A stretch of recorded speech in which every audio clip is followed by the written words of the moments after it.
go, team. Energy. All right. Take one, I can remark. You have any idea what kind of trouble you're in? When he puts on a bat suit, he isn't Bruce, he's Batman. It is transformative to Bruce, kind of elevates him as a creature, like a wraith.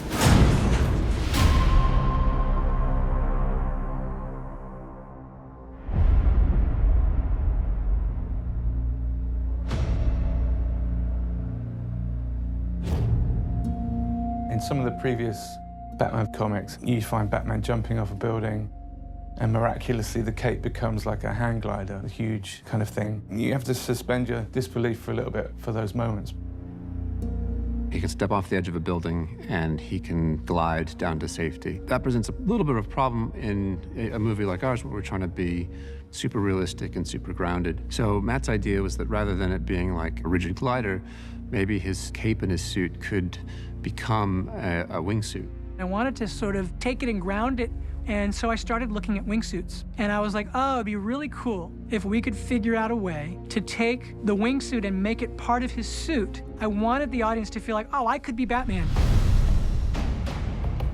When I first met with the director in Los Angeles, he mentioned a scene in the movie where Batman escapes from the Gotham police station by jumping off the roof of this very tall building, and his cape and bat cowl turns into a wingsuit. What was important for him is he wanted to really feel that it was Robert Pattinson who was running off and jumping off the building, and we never left Robert until we landed on the street.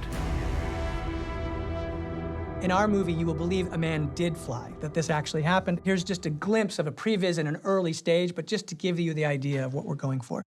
We're gonna shoot it in a visual style that people accept as what is real based on YouTube videos. The idea is to get the kind of angles that you could get from GoPros. Even the idea of hitting the ground, we're gonna soften the ground and pull him on a line, and then when he stands up, it's gonna be Rob Pattinson, and you're gonna like, he just did that. We had a custom wingsuit built based on a Batman design, but that was actually like a proper wingsuit that could be flown. It has to have specific air channels running in certain places, so in the middle of the body, down the sides of the arms.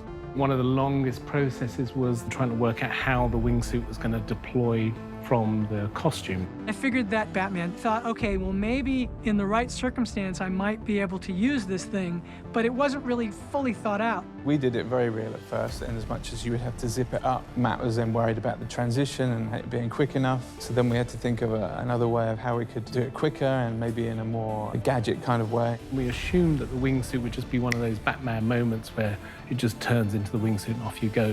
It was kind of deployed a bit like an airbag or a life jacket, so that it comes around quite quickly.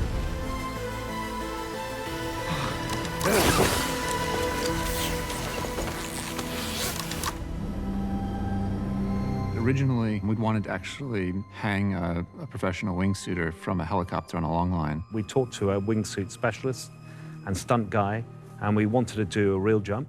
But then we had the pandemic, we had other logistical challenges that made it so that that was no longer a viable plan. It was quite a challenge. What seemed like a really bright idea early on then turned into a massive headache about how to film it in a cinematic way. We couldn't change the style of our movie to suit that wingsuit. It had to flow through and it had to feel like it was all integrated.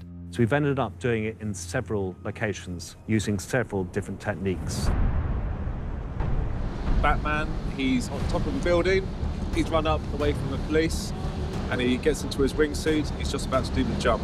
So we have a stunt Batman up the top there, on a wingsuit, on a wire, on the ledge. Eventually, we switched to a set on one of the sound stages and we pushed a ton of air at it. And then we cut to a drone plane in Chicago. We flew a drone down LaSalle Street, and we had it shoot kind of forward, and we had it shoot backward. These have been stitched together in a 360-degree cyclorama, which we're projecting through 8mm panels. The stuntman and Rob were able to pilot what was a wingsuit wind tunnel.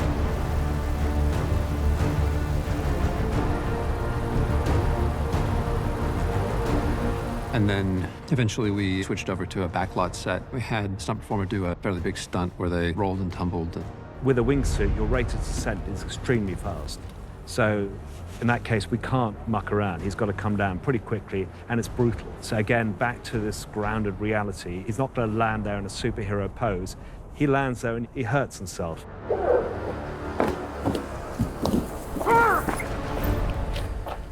By the time that you get to the end of the scene, that you would say, like, oh my God, everything had to be sort of rough and visceral and hard, but also completely believable.